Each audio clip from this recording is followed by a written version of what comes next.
Assalamualaikum warahmatullahi wabarakatuh. Kami dari kelompok 2 saya mempresentasikan hasil diskusi kami tentang manajemen portofolio. Baik, langsung saja. Pengertian dari manajemen portofolio. Manajemen portofolio merupakan suatu proses yang dilakukan oleh investor untuk mengatur uangnya yang diinvestasikan dalam bentuk portofolio yang dibuat. Manajemen portofolio dipandang sebagai suatu proses sistematik yang dinamis. Karena manajemen portofolio dipandang sebagai suatu proses, maka dapat diaplikasikan kepada setiap investor atau manajer investasi. Kemudian proses manajemen portofolio. Proses manajemen portofolio oleh CFA ini dapat dilihat pada gambar sebagai berikut. Next. Kemudian ada proses manajemen portofolio. Proses manajemen portofolio yang diusulkan oleh CFA dapat dibagi menjadi 3 bagian utama, yaitu perencanaan atau planning, eksekusi atau execution, dan umpan balik atau feedback.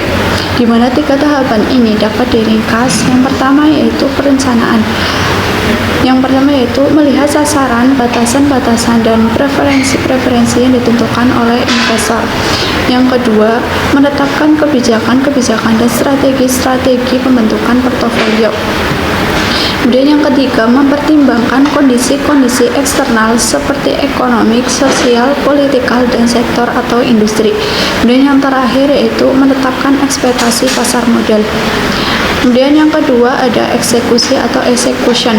Yang pertama yaitu mengimplementasikan strategi ke dalam pelaksanaan taktis dalam bentuk alokasi aktiva taktis dan optimalisasi portofolio dalam wujud kombinasi return dan risiko terbaik yang memenuhi sasaran-sasaran investor. Kemudian yang kedua ada pemilihan sekuritas. Yang ketiga mengimplementasikan dan mengeksekusi portofolio. Kemudian yang ketiga ada umpan balik atau feedback. Yang pertama yaitu memonitoring portofolio dan merespon terhadap perubahan-perubahan input investor dan pasar.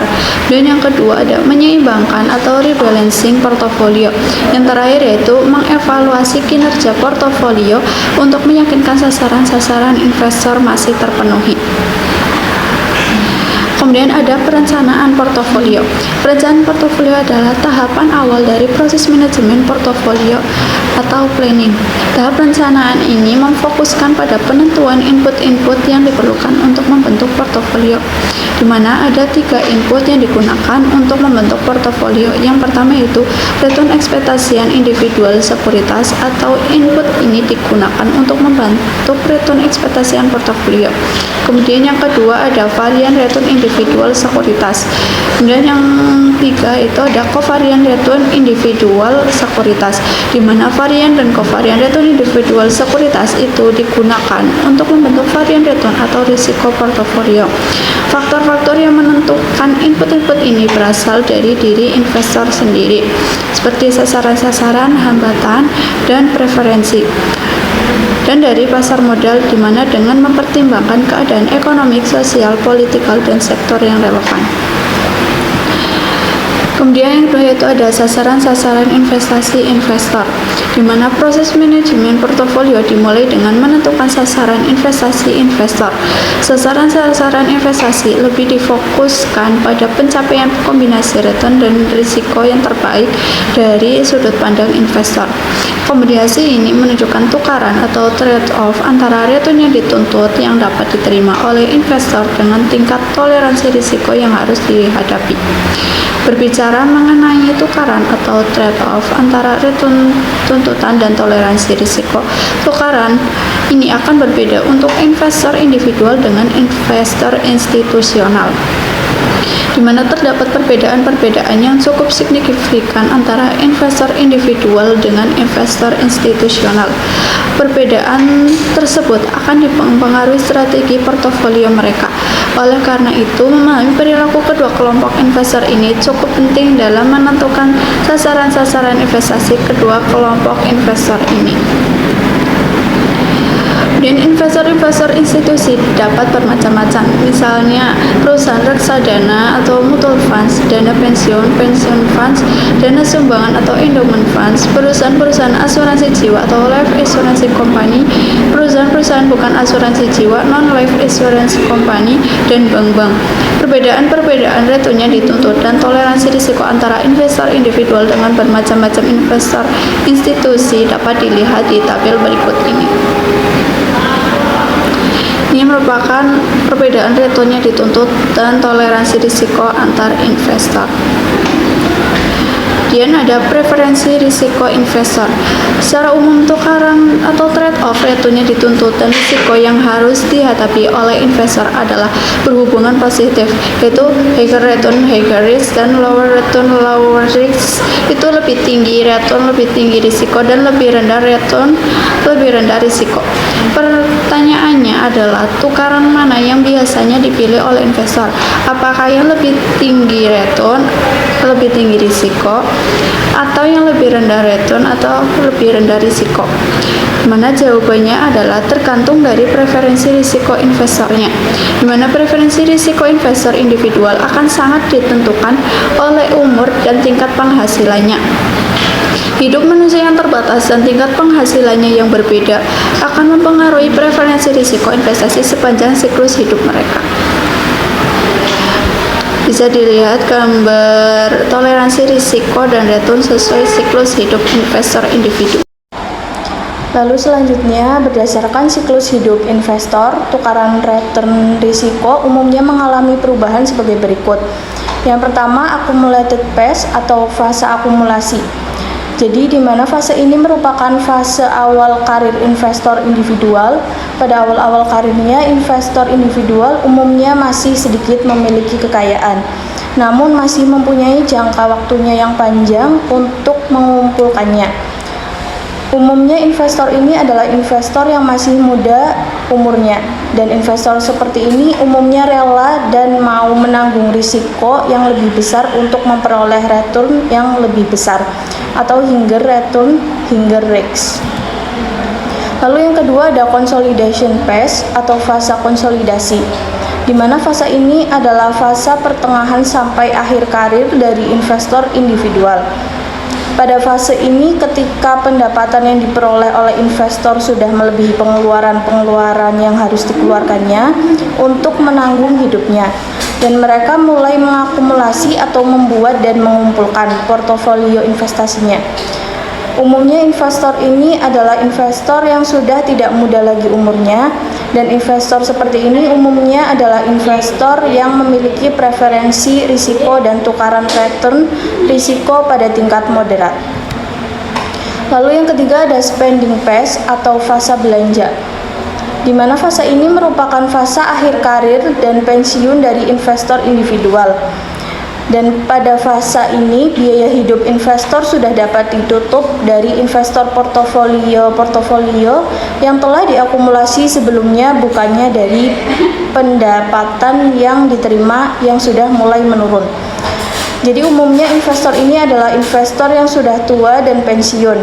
Investor seperti ini umumnya melakukan investasi yang aman karena sangat menguntungkan hasil dari investasinya untuk menanggung biaya hidupnya, sehingga tukaran return risikonya berada di tingkat rendah, yaitu akan memilih investasi dengan risiko yang lebih rendah walaupun hanya memperoleh return yang lebih kecil atau lower return atau lower risk. Lalu yang keempat ada gifting phase atau fase memberi, di mana fase ini merupakan fase akhir dari umur hidup investor, dan pada fase ini tukaran return risiko investor berada di tingkat yang sama dengan tukaran return risiko di fase belanja.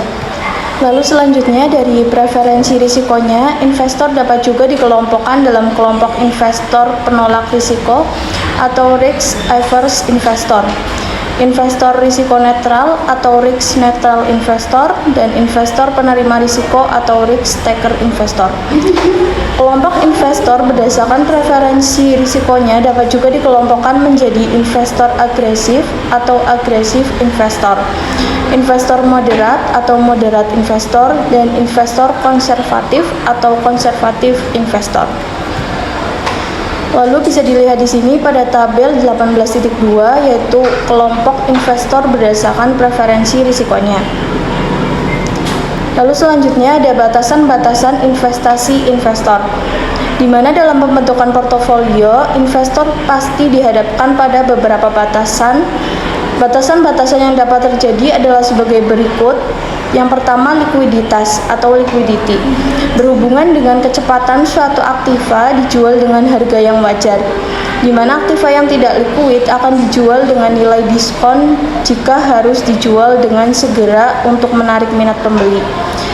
Investor perlu mempertimbangkan bagian portofolio yang minimal yang liquid agar segera dapat dicairkan menjadi uang untuk berjaga-jaga terhadap kejadian tak terduga yang membutuhkan dana dengan segera. Lalu yang kedua, ketersediaan aktiva. Ketersediaan aktiva berlawanan dengan likuiditas. Jadi jika likuiditas adalah kemudahan dan kecepatan menjual, maka ketersediaan aktiva lebih ke kemudahan dan kecepatan membeli suatu aktiva tersebut. Lalu yang ketiga ada horizon investasi. Horizon investasi atau investment horizon berhubungan dengan lama waktu investasi karena dana yang diinvestasikan belum digunakan untuk keperluan lain oleh investor. Jadi misalnya investor mempunyai dana menganggur selama 2 tahun dan setelah itu akan digunakan untuk membiayai kuliah anaknya. Maka horizon investasinya adalah 2 tahun. Horizon investasi perlu diperhatikan dalam memilih beberapa aktiva dengan waktu jatuh tempo yang berbeda-beda, misalnya pada aktiva obligasi. Lalu selanjutnya peraturan-peraturan, di mana investor institusional umumnya terikat dengan berbagai peraturan dalam pembentukan portofolionya. Jadi dana pensiun misalnya dilarang menginvestasikan seluruh dana nasabahnya pada saham, melainkan dibatasi oleh proporsi tertentu. Lalu selanjutnya ada pajak, di mana investor adalah subjek pajak dan kebijakan investasi dapat diarahkan untuk menciptakan return yang baik dengan pajak yang minimal. Reksadana di Indonesia masih bebas pajak dan dapat menjadi pertimbangan untuk portofolio investasi. Lalu selanjutnya ada kebutuhan unik, di mana investor individual adalah individual yang unik yang dapat mempunyai kebutuhan unik yang berbeda satu investor dengan investor yang lainnya. Jadi kebutuhan yang unik dapat terjadi karena preferensi dan usia mereka yang berbeda-beda, kultur yang berbeda, pekerjaan yang berbeda, lingkungan yang berbeda, regulasi yang berbeda, dan lain sebagainya. Misalnya investor lebih muda akan lebih memilih aktiva yang lebih beresiko dibandingkan dengan investor yang lebih tua. Investor yang sudah pensiun akan mempunyai kebutuhan investasi yang berbeda dengan investor eksekutif berpenghasilan tinggi. Lalu selanjutnya ada investor pensiun mungkin akan lebih suka menginvestasikan di saham yang menghasilkan dividen yang tinggi. Contoh yang lain adalah investor individual yang bekerja di pabrik mobil. Misalnya, pada kondisi ekonomi baik, penghasilan investor ini dari pekerjaannya cukup besar dan untuk mengantisipasi kondisi ekonomi yang kurang baik, ketika penjualan mobil menurun dan penghasilan investor dari pekerjaannya juga menurun, maka investor ini perlu menginvestasikan dananya ke aktiva di industri yang kinerja malah membaik pada waktu ekonomi kurang baik, misalnya pada industri farmasi. Jadi investor institusional juga menghadapi kebutuhan-kebutuhan unik yang berbeda, di mana investor institusional dana pensiun misalnya mempunyai kebutuhan unik khas untuk membayar pensiun karyawan secara periodik. Lalu selanjutnya ada kebijakan-kebijakan dan strategi-strategi investasi, di mana tahap selanjutnya setelah selesai menentukan sasaran-sasaran investor dengan batasan-batasan dan preferensi-preferensinya adalah menentukan kebijakan-kebijakan dan strategi-strategi investasi. Jadi untuk investor institusi yang diatur oleh peraturan-peraturan biasanya diwajibkan untuk membuat pernyataan kebijakan investasi atau investment policy statement. Jadi pernyataan kebijakan investasi atau investment policy statement merupakan pernyataan yang mendeskripsikan kebijakan investasi yang diambil, termasuk di dalamnya informasi mengenai sasaran-sasaran, batasan-batasan, dan preferensi-preferensi dari dana yang diinvestasikan. Berikut ini adalah contoh suatu pernyataan kebijakan investasi suatu reksadana. Kemudian ada tujuan utama dari reksadana. Ini adalah untuk menyediakan return optimal dari investasi-investasi jangka panjang melalui investasi utama di saham-saham yang penjualan produknya di pasar lokal. Kebijakan ini dilakukan untuk mengurangi efek globalisasi yang merupakan risiko yang tidak mudah diantisipasi tetapi harus ditangani dengan baik. Pemilihan saham-saham juga memperhatikan likuiditas yang melekat, karena sasaran pembeli reksadana ini adalah orang tua dan pensiunan. Maka saham-saham yang dipilih untuk diprioritaskan kepada pemilihan sekuritas-sekuritas yang membayar dividen besar dan konstan. Dana akan dialokasikan 85% ke aktiva saham dan 15% ke SBI. Kemudian ada pertimbangan-pertimbangan faktor makro yang relevan. Dalam mengembangkan strategi dan kebijakan investasi, penting untuk mempertimbangkan faktor-faktor eksternal yang terkait dengan investasi portofolio yang hendak dibentuk. Faktor tersebut adalah faktor ekspektasi makro yang dapat mempengaruhi pasar modal. Faktor-faktor makro yang harus dipertimbangkan adalah faktor ekonomi, sosial, politikal, dan sektor industri. Faktor ekonomi yang penting dipertimbangkan adalah tingkat suku bunga pasar yang akan terjadi karena suku bunga mempunyai hubungan terbaik signifikan dengan kinerja pasar modal. Faktor ekonomi lainnya yang perlu dipertimbangkan adalah inflasi. Inflasi perlu dipertimbangkan terutama untuk investasi berhorizon jangka panjang agar investasi portofolio di kemudian hari tidak kehilangan daya tariknya karena return di bawah inflasi yang terjadi. Kemudian ada menentukan ekspektasi pasar modal. Hasil pertimbangan faktor makro, yaitu faktor ekonomi, sosial, politikal, dan sektor industri dapat dilanjutkan untuk menentukan ekspektasi pasar modal. Penentuan ekspektasi pasar modal ini mengekspektasi kondisi pasar modal di masa depan yang harus sudah dipersiapkan sedini mungkin. Misalnya, mengekspektasi return ekspektasian dari masing-masing sekuritas yang akan dimasukkan ke dalam portofolio. Contohnya, mengekspektasi kinerja pasar modal di masa depan. Apakah masih bullish atau akan berubah menjadi bearish? Menentukan ekspektasi pasar modal ini merupakan hal yang penting karena jika salah akan berakibat fatal di kinerja portofolionya. Menentukan ekspektasi pasar modal ini juga akan menentukan pilihan sekuritas yang akan dimasukkan ke modal portofolio. Misalnya, diekspektasikan bahwa pasar modal akan tetap dalam kondisi bullish di masa depan, maka dapat dipilih sekuritas-sekuritas yang mempunyai beta tinggi atau nilainya lebih besar 1 untuk portofolionya. Karena jika nantinya kinerja pasar modal benar meningkat, maka kinerja sekuritas-sekuritas tersebut akan meningkat lebih besar dibandingkan dengan peningkatan kinerja pasarnya. Sebaliknya, jika ekspektasian pasar modal akan dalam kondisi bearish atau di masa depan, maka dapat dipilih sekuritas-sekuritas yang mempunyai beta rendah atau lebih kecil nilainya dari 1 untuk portofolionya.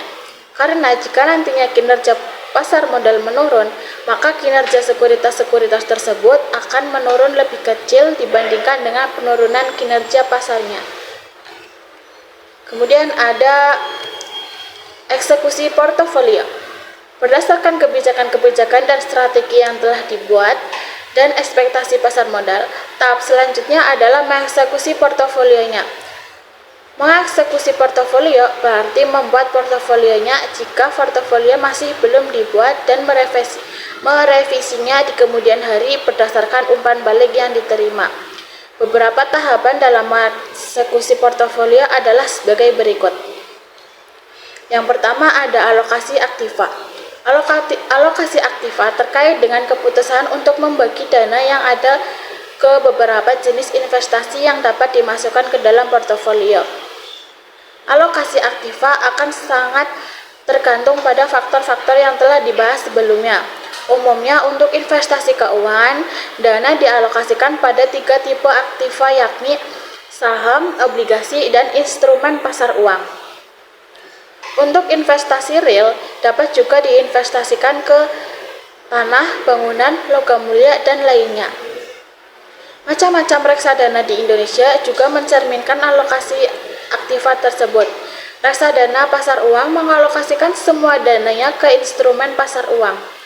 Reksadana pendapatan tetap mengalokasikan sebagian besar dananya ke obligasi. Reksadana ekuitas mengalokasikan sebagian besarnya dananya ke saham.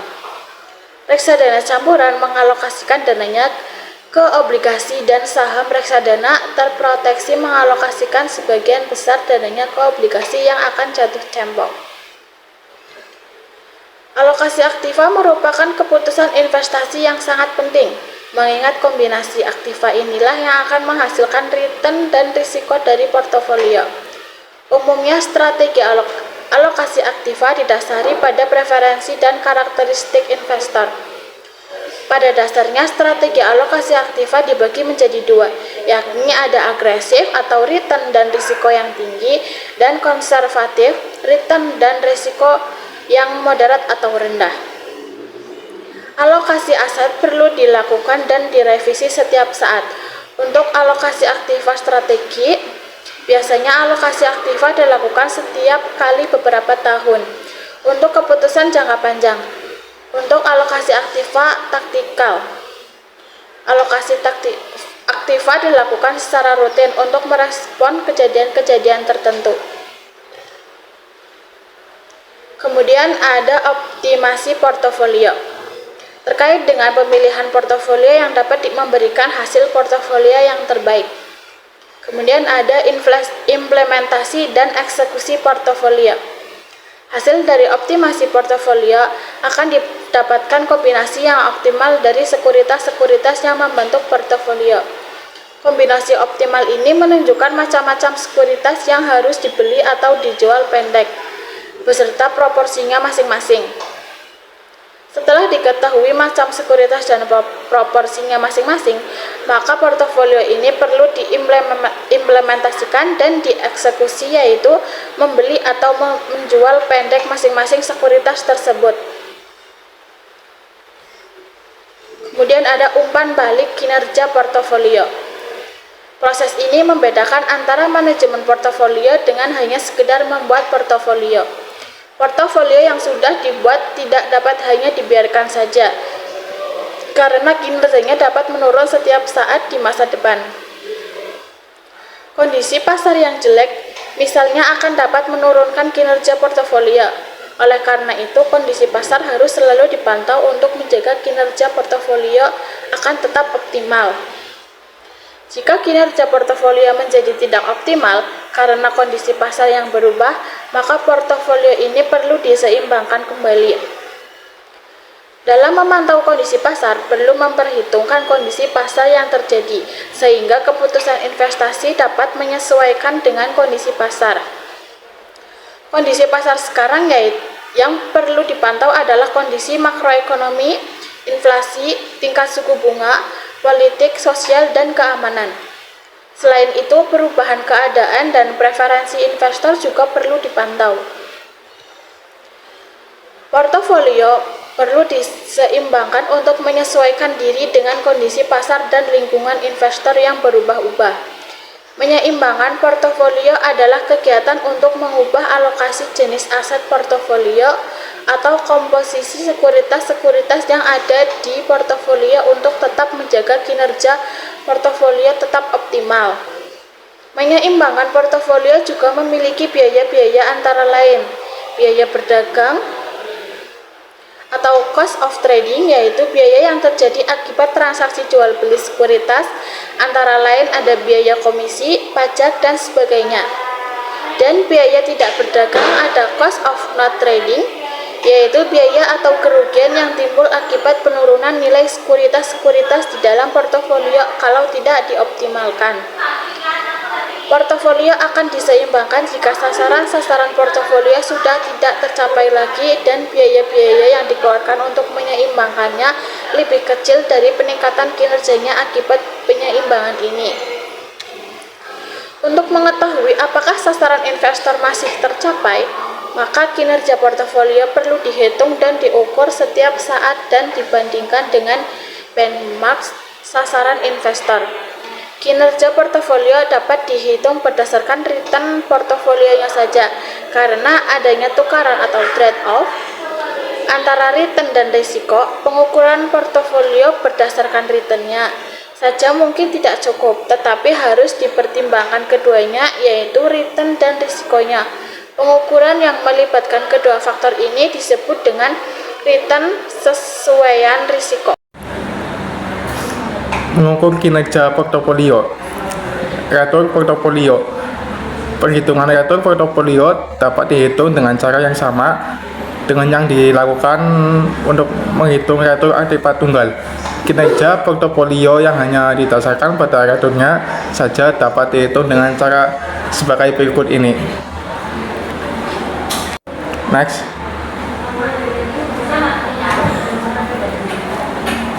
Perhitungan retur di atas hanya melibatkan satu periode saja, yaitu antara waktu membeli portofolionya sampai waktu menjual portofolionya.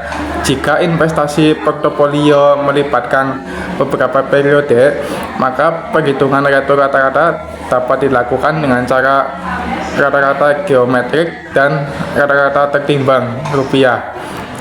Rata-rata geometrik digunakan untuk menghitung rata-rata yang memperhatikan tingkat pertumbuhan kumulatif dari waktu ke waktu. Retur rata-rata geometrik disebut juga dengan istilah retur timbangan waktu, yang dapat dihitung dengan rumus berikut ini. Next. Contoh, seorang investor membeli reksadana 3 tahun yang lalu. Retur 3 tahun yang lalu sebesar 40%, dan tahun yang lalu sebesar 25%, dan setahun yang lalu sebesar 15%. Rata-rata retur setahunnya yang dihitung menggunakan rata-rata geometrik adalah sebesar 14,15%. Next. Jika aliran kas dipertimbangkan selama periode investasi portofolio, maka perhitungan rata-rata retur yang lebih tepat digunakan adalah menggunakan rata-rata timbangan rupiah. Tingkat retur timbangan rupiah sebenarnya adalah sama dengan internal rate of return atau IRR yang diperoleh dari nilai sekarang semua aliran kas. Contoh, pada tahun pertama, seorang investor membeli sebuah reksadana A sebesar 100 juta. Pada tahun kedua, dia menerima dividen dari reksadana A sebesar 5 juta, dan pada tahun kedua ini dia juga membeli lagi reksadana B senilai 50 juta. Pada tahun ketiga, investor ini membeli lagi reksadana C sebesar 100 juta. Pada tahun keempat, investor ini menjual ketiga reksadananya tersebut dengan harga 275 juta. Aliran-aliran kas investasi ini dapat digambarkan sebagai berikut ini. Dengan menggunakan cara trial and error atau dengan menggunakan Excel, dapat diperoleh tingkat retur timbangan rupiah sebesar 5,876%. Nilai TRTR dapat juga dihitung dengan cara menyamaikan aliran keluar sama dengan aliran kas masuk sebagai berikut.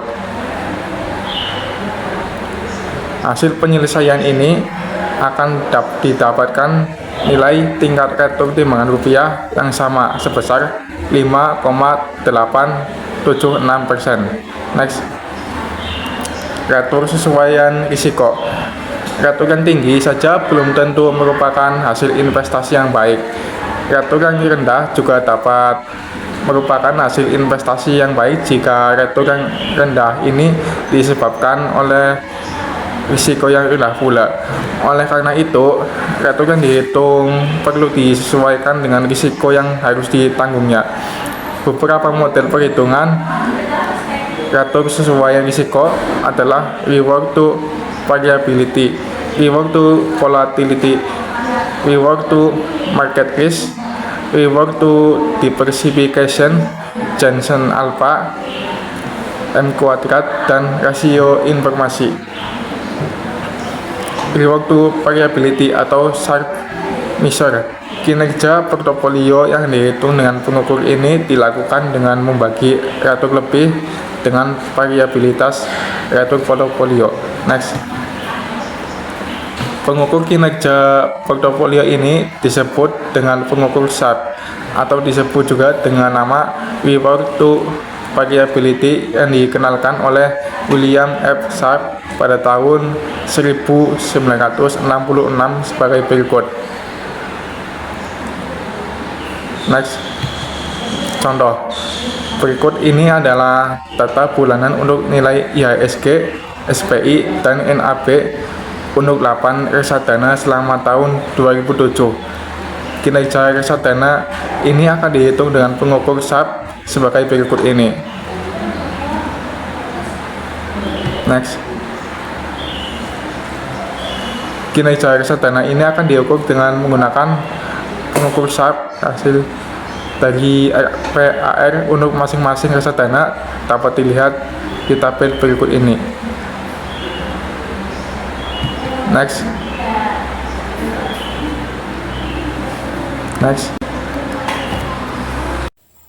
Selanjutnya, dari sudut yang digambarkan, terlihat bahwa reksadana terbaik berdasarkan sudut terbesarnya berturut-turut adalah Fortis Equitas. Makin tak mantap, Mandiri Investasi Atraktif, Bahana Dana Prima, Smallholder Dana, Prestasi Plus, Manulife Dana Saham, Dana Reksa Mawar, dan BNI Reksadana berkembang sebagai berikut ini. Bisa dilihat di gambar 18.3 ada penggambaran RFAR untuk beberapa reksadana. Untuk gambar bisa teman-teman lihat di PowerPoint. Selanjutnya dari reward to volatility atau Trinor measure. Kinerja portofolio yang dihitung dengan pengukuran ini dilakukan dengan membagi return lebih atau exchange return dengan volatilitas portofolio. Pengukuran kinerja portofolio ini disebut dengan pengukuran Trinor atau Trinor measure atau disebut juga dengan nama reward to volatility atau RFOL yang dikenal oleh Jack L. Trinor pada tahun 1966 sebagai berikut ini. Untuk rumus bisa teman-teman lihat. Next, selanjutnya ada perbandingan pengukuran Sharpe dengan pengukuran Trinor, di mana pengukuran Sharpe dan pengukuran Trinor menggunakan pembagian yang berbeda. Pengukuran Sharpe menggunakan pembagian variabilitas yang diukur dengan deviasi standar return portofolio, sedangkan pengukuran Trinor menggunakan pembagian volatilitas yang diukur dengan pengukuran resiko sistematik atau beta portofolio. Karena pembagiannya berbeda, hasil kedua pengukuran ini dapat berbeda. Jika berbeda, pertanyaannya adalah pengukuran mana yang akan digunakan, pengukuran Sharpe atau pengukuran Trinor. Untuk menjawab pertanyaan ini, berikut ini adalah tabel yang membandingkan antara hasil kedua pengukuran ini yang diambil dari hasil contoh-contoh sebelumnya.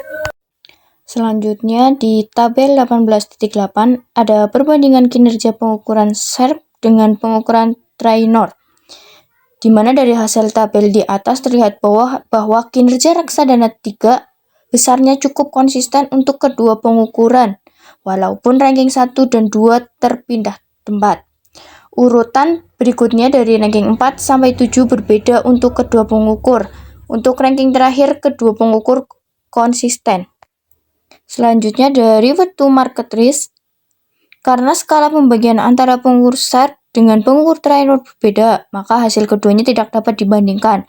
Hartono 2009 mencoba menawarkan solusi untuk memodifikasi pengukuran Trainor dengan menggunakan pembagian yang mempunyai skala yang sama dengan yang digunakan di pengukuran SARP. Pengukuran SARP menggunakan pembagian risk total atau deviasi standar dengan skala persentase, sedang pengukur Trainor menggunakan pembagian beta dengan skala desimal berkisaran nilai 1. Perbedaan lainnya adalah pengukuran SARP menggunakan risiko total sebagai pembagiannya, sedangkan pengukuran Trainor bukan menggunakan risiko sistematik tetapi pengukuran risiko sistematik sebagai pembagiannya. Selanjutnya, nilai pembagian di pengukuran Trainor ini akan dimodifikasi supaya mempunyai skala persentase dengan merubah risiko sistematik dalam skala desimal menjadi risiko sistematik dalam skala persentase. Nilai risiko sistematik adalah sebesar BP pangkat 2 kali M pangkat 2. Dilihat pembahasan ini di bab yang membahas mengenai model indeks tunggal. Karena pengukuran SARP menggunakan deviasi standar bukan variasi sebagai pengukur resikonya, maka pengukuran Trainor modifikasi ini akan menggunakan pengukuran ini akan disebut dengan RMAR atau Revert to Market Risk. Untuk rumus bisa teman-teman lihat sendiri. Selanjutnya di tabel 18.9 ada pengukuran Revert to Market Risk. Untuk tabel bisa teman-teman lihat. Selanjutnya, dari hasil tabel berikut dapat diambil beberapa kesimpulan hasilnya sebagai berikut ini. Yang pertama, urutan ranking pengukuran Trainor dengan pengukuran Trainor modifikasi atau Revert to Market Risk tidak berubah karena sebenarnya pengukuran Trainor modifikasian adalah pengukuran Trainor dibagi lagi dengan risiko pasar.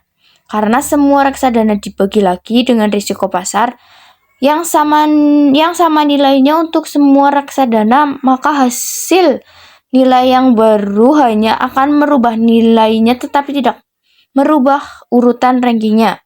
Yang kedua, hasil pengukuran Trainor modifikasi atau Revert to Market Risk sudah dapat dibandingkan dengan pengukuran SARP.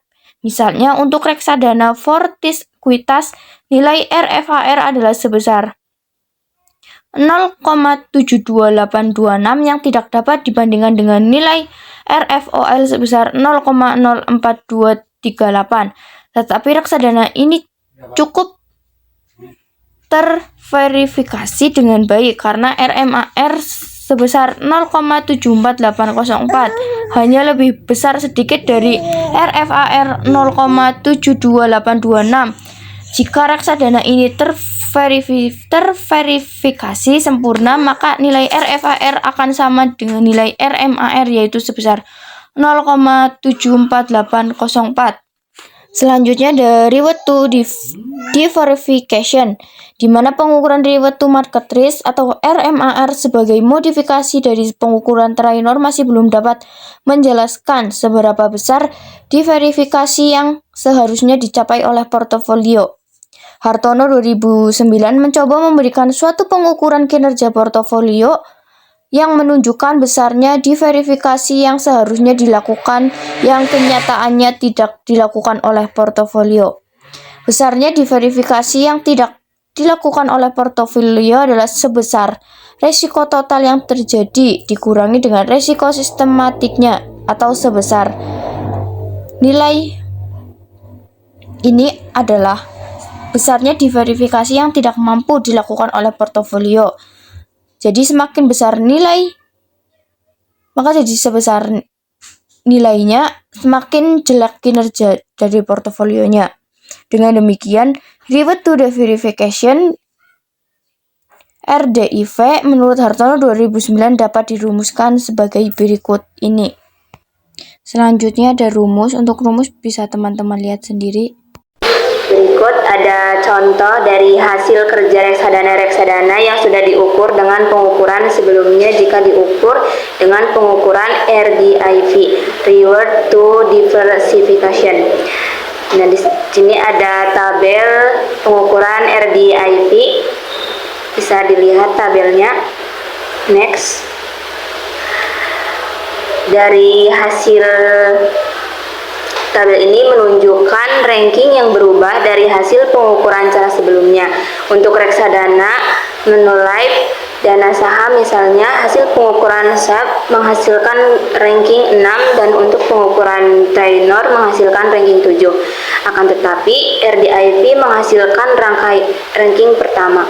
Di pengukuran sebelumnya, reksadana ini mendapat ranking yang lebih rendah karena excess return yang diperolehnya lebih rendah. Akan tetapi, jika dilihat dari hasil diversifikasinya, yaitu resiko yang belum terdiversifikasi hanya sebesar 0,06%, paling kecil di antara reksadana yang lainnya, sehingga di pengukuran RDIV merupakan reksadana yang terbaik. Next, di sini ada pengukuran Jensen Alpha. Jika diperhatikan, pengukuran SEP dan pengukur Traynor sebenarnya adalah mengukur sudut dari portofolio. Semakin besar sudut atau slope dari portofolio, semakin baik kinerja portofolionya. Selain sudut, kinerja portofolio juga dapat ditentukan juga oleh interceptnya. Semakin tinggi interceptnya, semakin tinggi return portofolionya. Pengukuran intercept ini dikenalkan oleh Michael C. Jensen pada tahun 1968. Pengukuran ini disebut dengan nama Jensen Alpha yang dikembangkan dari CAPM. Persamaan CAPM untuk portofolio adalah sebagai berikut, bisa dilihat rumusnya. Next. Karena digunakan untuk mengukur kinerja historis portofolio, maka nilai ekspektasi yang di persamaan CAPM dan nilai RBR diganti dengan nilai rata-rata historisnya sebagai berikut. Bisa dilihat untuk rumusnya. Nah, pengukuran Jensen atau disebut juga dengan nama pengukur return diferensial oleh Jensen adalah selisih antara return rata-rata portofolio dengan nilai menurut CAPM sebagai berikut. Mungkin ini ada rumusnya, bisa dilihat. Next, ada contohnya, yaitu contoh berikut ini mendemonstrasikan cara menghitung alfa untuk masing-masing reksadana dengan menggunakan rumus. Bisa dilihat tabel 18.11 itu ada tabel kinerja reksadana berdasarkan alfa. Next, dari rumus 18.6b, yaitu nilai AP juga dapat diperoleh dan digambarkan dengan cara meregresikan premium risiko portofolio sebagai dependent variabel dengan premium risiko pasar sebagai independen. Hasil ini dapat digambarkan sebagai berikut. Sini ada gambar 18.5 ini, gambar Jensen Alpha untuk 3 portofolio. Next, dari hasil regresi intercept atau alfa dapat dijadikan dasar untuk mengukur superioritas atau inferioritas dari portofolio. Jika alfa positif, maka kinerja portofolio adalah superior terhadap pasar. Jika alfa negatif, maka kinerja portofolio adalah superior terhadap pasar. Jika alfa negatif, maka kinerja portofolio adalah inferior terhadap pasar. Jika alfa 0, maka kinerja portofolio sama dengan kinerja pasar. Berikut contohnya, itu berikut ini merupakan contoh menghitung alfa dari masing-masing reksadana dengan menggunakan teknik regresi. Hasil yang diperoleh dapat dilihat di tabel berikut ini. Berikut ini ada tabel 18.12, yaitu tabel kinerja reksadana berdasarkan alfa dengan regresi. Bisa dilihat tabelnya sebagai berikut. Next, hasil ini diperoleh dengan meregresikan masing-masing TRP RBR reksadana sebagai dependent variabel dengan TM RBR sebagai independent variabelnya. Sebagai misalnya untuk reksadana bahana dana prima, dari hasil regresi ini diperoleh nilai alfa sebesar 0,0031 yang sama dengan hasil alfa sebelumnya. Untuk mengilustrasikan alfa lebih lanjut, reksadana Fortis Ekuitas akan dijadikan sebagai contoh. Total return reksadana ini adalah sebesar 5,20% dengan resikonya sebesar 6,16%. Risiko pasar adalah sebesar 5,67% dengan nilai SBI sebesar 0,72%. Nilai alfa reksadana ini adalah sebesar 0,0150 atau 1,5%. Jika digambarkan nilai alfa ini akan tampak seperti gambar berikut ini. Mungkin bisa dilihat gambarnya, ini ada gambar penggambaran alfa untuk reksadana Fortis Ekuitas. Selanjutnya adalah pengukur M. Walaupun pengukur SAP dan pengukur Trainor dapat digunakan untuk mengukur kinerja portofolio, tetapi hasilnya sulit untuk diinterpretasikan jika kinerja dari portofolionya dibandingkan dengan kinerja pasar. Misalnya, suatu portofolio mempunyai nilai pengukur SAP sebesar 0,55 dan portofolio pasar mempunyai nilai pengukur SAP sebesar 0,70. Hasil ini akan menunjukkan bahwa portofolio ini mempunyai kinerja di bawah kinerja pasar. Akan tetapi, apakah perbedaan kinerja sebesar 0,15 ini berarti karena pengukur SAP dalam bentuk rasio antara dua nilai yang berbeda, maka selisih nilai 0,15 tersebut sulit diartikan. Pengukur yang lebih mudah untuk membandingkan kinerja portofolio dengan kinerja pasar.